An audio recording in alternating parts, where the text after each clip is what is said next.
Sometimes we create or download a model that has repeating elements that are made up of groups but not components. This sofa, for example, is a great-looking model, but the repeating elements are not connected. If I double-click into this sofa cushion and change the material, it would be nice if all of the cushions changed along with this one. This would be the case if they were created as components before the copies were made. So to fix this, instead of deleting these cushions and starting over with a new array of components, we're going to create one component and switch out the remaining cushions in place with the newly created and connected component. We'll be using the Components window and the Replace Selected function. First, I'll select a cushion and make it into a component.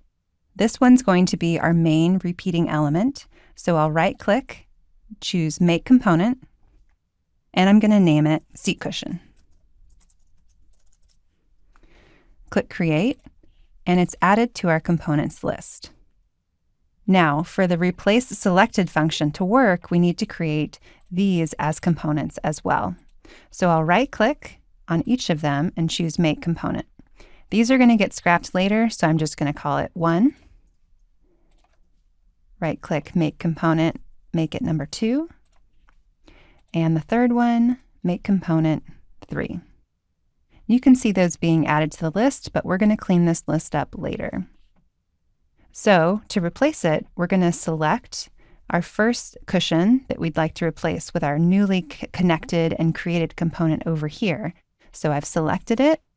I'm going to scroll down the list and choose Seat Cushion, right-click, and choose Replace Selected. Now these two are connected. I'll go ahead and do the same thing for the last two, but I can hold down the Shift key with my Select tool to select both of them at the same time and right-click on Seat Cushion and choose Replace Selected. Let's practice the same thing on the back cushions. For this one, this is going to be my repeating element, so I will right-click, choose Make Component. I'm going to call it Back Cushion. Create. And again, I'm going to create these as components, but it's not going to matter what they're called. So I'll just continue along with my numbering. 5, create, right-click, Make Component. Lastly, 6, create. And again, you can see these added to the list, but this is going to be our main element here, back cushion. So I can select the remaining 3, holding down my Shift key to select all 3 of those back cushions, right-click, and choose Replace Selected. Now, it looks pretty much the same because we haven't changed anything about the first one or any of them really.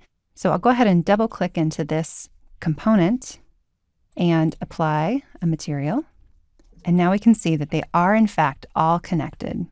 So let's go ahead and clean up the rest of this model. I'm going to double-click into the main part of the sofa and paint it the same texture. And that's looking good. Now to clean up our list, we need to select the arrow icon here and choose Purge Unused. And now we have only the components that are being used in the model.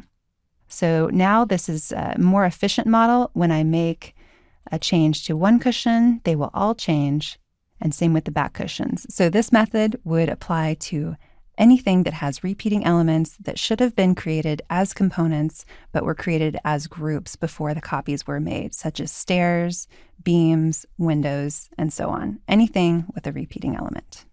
So hopefully this will make your process of modeling with components more efficient.